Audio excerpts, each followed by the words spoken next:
امید ہے آپ سب خیریت سے ہوں گے۔ اگر آپ نے ابھی تک ہمارا چینل سبسکرائب نہیں کیا تو اسے ابھی سبسکرائب کر لیں اور بیل آئیکن کو دبانا بالکل بھی مت بھولیں۔ شکریہ۔ نمبر 10، تم کون پیا؟ متوسط طبقے کی لڑکی ایلما اپنی زندگی اپنے والد وقار علی کی مرضی کے مطابق گزارتی ہے۔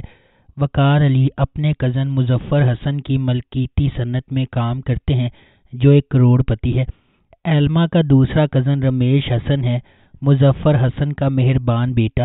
ایلما اور رمیش کی پہلی ملاقات پر رمیش پہلی نظر میں ایلما سے محبت کرنے لگتا ہے اور تھوڑی دیر بعد دونوں ایک دوسرے سے محبت کرنے لگتے ہیں۔ رمیش ایلما کے گھر جا کر ملنے کی کوشش کرتا ہے۔ جلد ہی رمیش شادی میں ایلما کا ہاتھ مانگتا ہے اور وقار علی سے کہتا ہے کہ وہ ایلما سے شادی کرنا چاہتا ہے، جبکہ وقار نے اس تجویز کو قبول کر لیا۔ رمیش کے والدین اس سے متفق نہیں ہیں کیونکہ وہ چاہتے ہیں کہ وہ سنبل سے شادی کرے۔ نمبر 9، محبت تم سے نفرت ہے۔ یہ سیریل کنیز بیگم کے خاندان کی کہانی سے شروع ہوتا ہے۔ اس نے اپنی زندگی میں بہت دکھ اٹھائے ہیں اور بہت سے رشتہ داروں کی موت دیکھی ہے۔ دنیا کی تمام کشش کھو دینے کے باوجود اس نے اپنے گھر میں بلند حوصلہ ماحول بنایا ہے اور زندگی کے ہر لمحے کو پالا ہے۔ ماہین کنیز بیگم کی نواسی ایک قسم کی مختصر مزاج اور انا پرست ہے، لیکن پھر بھی خاندان میں سب کی آنکھوں کا تارا ہے۔ کنیز بیگم کا پوتا وقار کافی عرصے کے بعد لندن سے واپس آ کر ماہین میں دلچسپی لیتا ہے۔ اگرچہ وہ دونوں اپنے جذبات چھپا رہے ہیں، لیکن کنیز بیگم کو ان کی محبت کا درجہ حرارت مل جاتا ہے جو اس کی خواہش کے خلاف ہے۔ وہ ماہین اور گلریز کے درمیان شادی کے بندھن میں بندھنا چاہتی ہے، اس لیے وہ ان کی منگنی کا اعلان کرتی ہے۔ نمبر 8، بے دردی۔ سیریز HIV ایڈز کے مسئلے سے متعلق ہے جسے زیادہ تر پاکستانی معاشرے میں ممنوع سمجھا جاتا ہے۔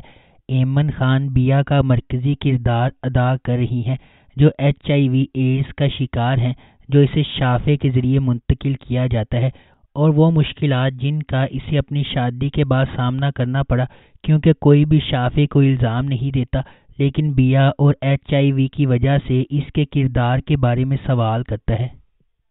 نمبر 7، میرا نام یوسف ہے۔ یہ کہانی یوسف اور زلیخا کے درمیان محبت کی کہانی ہے۔ کراچی جانے والی ٹرین میں یوسف زلیخا کو دیکھتی ہے اور اس کی طرف اس کی خوبصورتی کی وجہ سے نہیں بلکہ اس کے نام کی وجہ سے متوجہ ہوتی ہے۔ یوسف ایک موسیقار ہے جو گانا گاتا ہے اور موسیقی بجاتا ہے، جبکہ دوسری طرف زلیخا ایک مولانا کی بیٹی ہے اور اس کی ایک چھوٹی بہن اور ایک بڑا بھائی ہے۔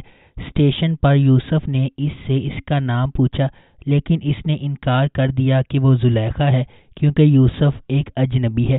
بعد میں یوسف کا داجی نام کا ایک دوست ہے جس کے ساتھ وہ موسیقی بناتا ہے، اور داجی کی ایک بہن ہے جس کا نام مدیحہ ہے جو یوسف سے محبت کرتی ہے لیکن اپنے جذبات کا اظہار نہیں کرتی۔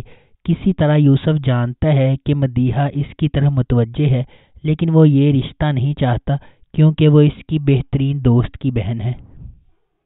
نمبر 6، خاموشی۔ یہ سیریز ارسلہ کی کہانی کے بعد ہے جس کا کردار زارا نور عباس نے ادا کیا ہے، جو ایک متوسط طبقے کی لڑکی ہے جو اپنے خاندان کے لیے کچھ کرنا چاہتی ہے، یہ جاننے کے باوجود کہ اس کے لالچی باپ اور حسد کرنے والی بہن ارسلہ کو ایک بدقسمتی سمجھتے ہیں۔ اس میں ارسلہ، عاطف، شہرام اور نعیمہ کے درمیان بدلتے رشتوں اور محبت کی لو ٹرائی اینگل دیکھنے کو ملے گی۔ نمبر 5، عشقیہ۔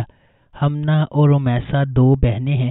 ہمنا خاموش، پرسکون اور محفوظ ہے، جبکہ رومی بے فکر، باہر جانے والی اور بات کرنے والی ہے، لیکن دونوں اپنے والد سے بہت محبت کرتی ہیں۔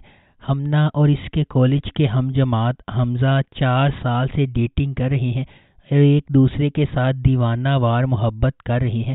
حمزہ اس کے بارے میں بھی بہت زیادہ پرتشدد ہے۔ ہمنا اپنے والد کو اپنے بارے میں بتانے میں ہچکچاہٹ کا شکار ہے کیونکہ وہ محبت کی شادیوں پر یقین نہیں رکھتے۔ اپنے والد کی بیماری اور ان کی عزت کھونے کے خوف کی وجہ سے ہمنا نے اپنے والد کے دوست کے بیٹے عظیم سے ان کے اصرار پر شادی کر لی۔ وہ حمزہ سے یہ بات چھپاتی ہے اور تھوڑی دیر کے لیے اس سے بچ جاتی ہے۔ جب حمزہ کو بالآخر پتہ چلا تو وہ یونیورسٹی میں سب کے سامنے ہمنا پر چیختا ہے۔ حمزہ ایک کار حادثے کا شکار ہو کر شدید زخمی ہو جاتا ہے۔ ہمنا اس کی صحت یابی کے لیے دعا کرتی ہے اور وہ بچ جاتا ہے۔ ہوش میں آنے کے بعد حمزہ نے بدلہ لینے کا عزم کیا۔ وہ جلد ہی اپنے والدین کے ساتھ ہمنا کے گھر پہنچ جاتا ہے تاکہ رومی سے شادی میں ہاتھ مانگ سکے۔ نمبر 4، صدقے تمہارے۔ 1980 کی دہائی کے پاکستانی معاشرے پر مبنی اور مصنف کی حقیقی زندگی کی کہانی پر مبنی صدقے تمہارے شانو کی کہانی کی پیروی کرتا ہے۔ جس دن شانو کی پیدائش ہوئی اسی دن اس کی خالہ عنایت شانو کی ماں رشیدہ سے پیار سے اپنے بیٹے خلیل کی شادی میں شانو کا ہاتھ مانگتی ہے۔ کزن شانو اور خلیل اپنی منگنی کے بارے میں بہت چھوٹی عمر سے جانتے ہیں، لیکن وہ اپنا بچپن کا بیشتر حصہ ایک دوسرے سے الگ گزارتے ہیں کیونکہ شانو ایک گاؤں کی لڑکی ہے اور خلیل بڑے شہر سے ہے۔ نمبر 3، آنگن۔ آنگن ایک پاکستانی ڈرامہ سیریز ہے جسے ختیجہ مستور کے ایوارڈ یافتہ ناول آنگن سے ماخوذ کیا گیا ہے۔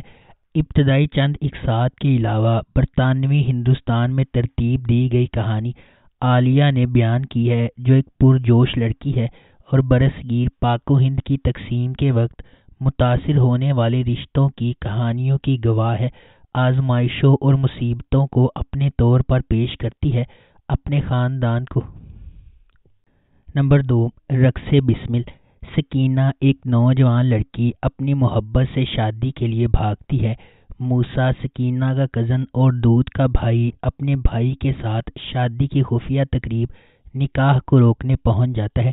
وہ اپنی بندوق ادھر ادھر لہراتا ہے اور سکینہ کا ہاتھ پکڑتا ہے۔ جب وہ گھر لوٹتے ہیں تو وہ سب کو جمع کرتا ہے اور بتاتا ہے کہ سکینہ کیا کرنے جا رہی تھی۔ سکینہ کے چچا نے اس کی شادی اپنے بیٹے عیسیٰ سے طے کر دی۔ نکاح سکینہ کی مرضی کے خلاف ہوتا ہے اور اس وقت وہ موسیٰ پر لعنت بھیجتی ہے کہ وہ کسی سے محبت کرے گا لیکن اس کی محبت حاصل نہیں کر پائے گا۔ پھر ایک ہفتے کے بعد موسیٰ نے اپنی والدہ سے کہا کہ وہ صرف اسی صورت میں کسی سے شادی کرے گا جب وہ حجاب پہنتی ہو اور اس کے ہاتھ بھی ڈھانپے ہوئے ہو، یعنی وہ بہت مذہبی لڑکی ہو۔ نمبر 1، سنگے ماں۔ یہ سیریز ان رازوں کے گرد گھومتی ہے جو اس وقت کھلتے ہیں جب ایک نوجوان ہلمند اپنے والد کے قتل کا بدلہ لینے کا فیصلہ کرتا ہے۔ قبائلی علاقوں میں غگ کی شکل میں خواتین پر ہونے والے ظلم پر توجہ مرکوز کرتا ہے۔ یہ محبت اور انتقام کی ایک ماورائی کہانی ہے۔ سنگے ماں ایک ایسے خاندان کی کہانی کی پیروی کرتا ہے جو پاکستان کے قبائلی علاقوں سے تعلق رکھتے ہیں۔ ڈرامے میں بتایا جائے گا کہ کس طرح ایک جھوٹی روایت کی وجہ سے لوگوں کو اپنی جانیں اور محبتیں قربان کرنا پڑتی ہیں۔ اگر آپ کو ہماری یہ ویڈیو پسند آئی ہے تو اسے لائک کریں، شیئر کریں اور ہمارے چینل کو سبسکرائب کرنا بالکل بھی مت بھولیں۔ شکریہ۔